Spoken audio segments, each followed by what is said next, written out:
大家好，我是夏妈。今天做了一点千层油饼，放冷了也不硬，柔软多层，口感也很劲道。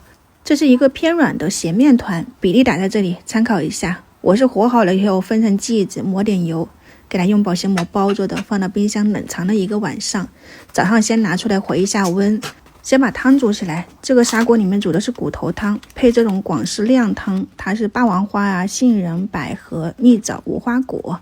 清洗干净就直接丢进去，就啥都不用加哈，加2片姜以后就给它煮1个小时差不多了。做层次多的饼就少不了油酥，我放了2勺面粉，3-4勺左右的熟油，给它搅拌成这种稀一点的状态。啥面粉都行，低筋高筋你只要有都可以。然后面团你都不需要怎样哈，就是案板啊，揉面垫上面喷点油，放上去撑开，抹上油酥，像这样子来回叠。然后你想要层次更多，你还可以像我这样子再叠一次，这样子就差不多了。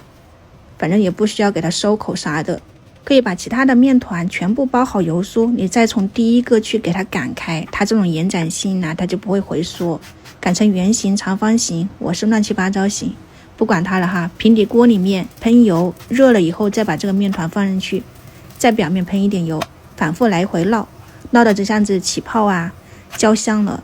颜色可以了，你就可以出锅了。其实也没有什么，就只要是你这个面团醒到位就可以了。熟得很快，也会鼓泡，你可以给它戳破，在里面灌个鸡蛋，就是鸡蛋管饼。给它切半对开，你看我们的千层油饼就做好了。现在是温热的状态，刚刚出锅是表皮脆脆的，里面撕开就是咸香咸香的。喜欢的话呢，可以在家里面去尝试一下，反正放假在家里面哈，你做多一点，让他们自己拿着吃。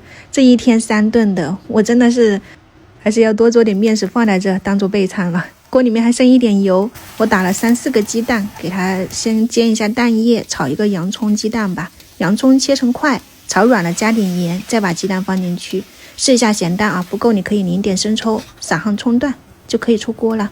你们喜欢吃这道菜吗？我个人是很喜欢的。土豆丝我用的家里面发酵过后的剁辣椒炒的，有咸度也有酸度了，炒软就可以了。你用的那种干辣椒就需要加盐跟白醋啊，比较开胃。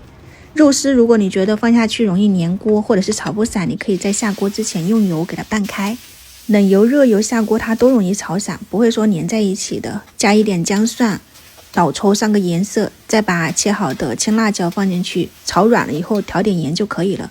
可能我们这边炒肉他不喜欢说勾芡就这样干炒出来的肉也是挺香的。如果有机会可以来湖南试一下这种小炒的。汤煲好了就只需要加点盐给它拌开。今天我们的早中餐就供大家参考一下。这个汤挺好喝的，它里面有一点蜜枣，吃起来是这种甘甜甘甜的。有时间可以在家里面包一包，而且天天下雨哦，油饼冷了它也不会硬，你可以看一下。今天就这样啦，我们明天早上再见吧，拜拜。